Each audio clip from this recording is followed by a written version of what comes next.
take us through what actually caused Mount Semeru to erupt this time. Good evening. Yeah, so Mount Semeru is a very active volcano. It's been active for a long time now, and this current eruptive phase started in 2014. And so we're seeing, constant kind of activity, but what happened on Saturday was a much larger eruption than this background that they've been having over the last several months. And so at the top of the volcano, so right at the vent, at the opening of the volcano, there is this kind of pile of blocks of lava, which we call a lava dome. And that sometimes can become very unstable and collapse. And if you think about, taking the top off a fizzy drink bottle, what that can do is release the pressure, and then you can cause a trigger an eruption. And so what they think happened for Saturday's eruption to be why it was bigger than what the background had been recently is that heavy rain and storms had been eroding or removing part of that lava dome, this big block of rocks at the top that was kind of a plug, keeping all the pressure in.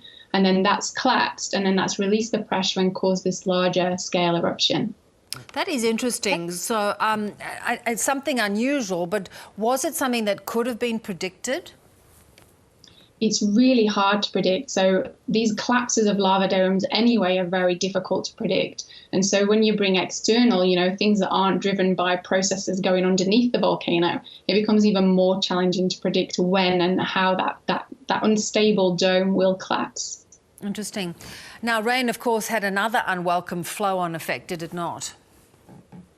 Yeah, so when you think about an eruption and that produces a lot of volcanic ash and material that goes around the volcano, and then you add water to that mix, you can create these deadly also lahars or volcanic mud flows that also can be quite hot, and they flow down. The slopes generally stick to the river valleys, but can flow down, and they've got such force and power and can also destroy buildings and bridges and move cars. And so it's another hazard that is associated with not only volcanic ash and not only these deadly pyroclastic flows that also impacted people, but also then these lahars that also can be an extra hazard when parts of the dome collapse.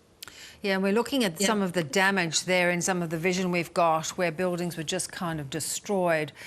We know that there have been terrible casualties as well, but it's not necessarily over yet for this particular incident and particular moment in the volcano. Yeah, so we're still seeing ongoing activity at the volcano, and that's, it's been ongoing for, over 70 of the last 80 years. So it's a very active volcano.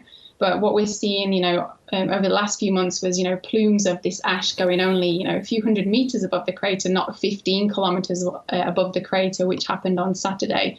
So there's still a lot of activity going on at the volcano, and it's going to be a case of trying to obviously watch what's going to happen next. So, is Indonesia set up well to respond? Should people be moved? Yeah, they have a lot of systems in place, actually, and they even recognise that, it's very important to people that live on the slopes of the volcanoes. So not only, do they have good communication systems, they use local community networks to communicate around volcanic hazards. And they also realise that in order to, move the people and evacuate people, they often have to look after their livelihoods. So they've even started to move in some volcanic areas to move the cows and the livestock, knowing that then the people will follow and evacuate, their livelihoods.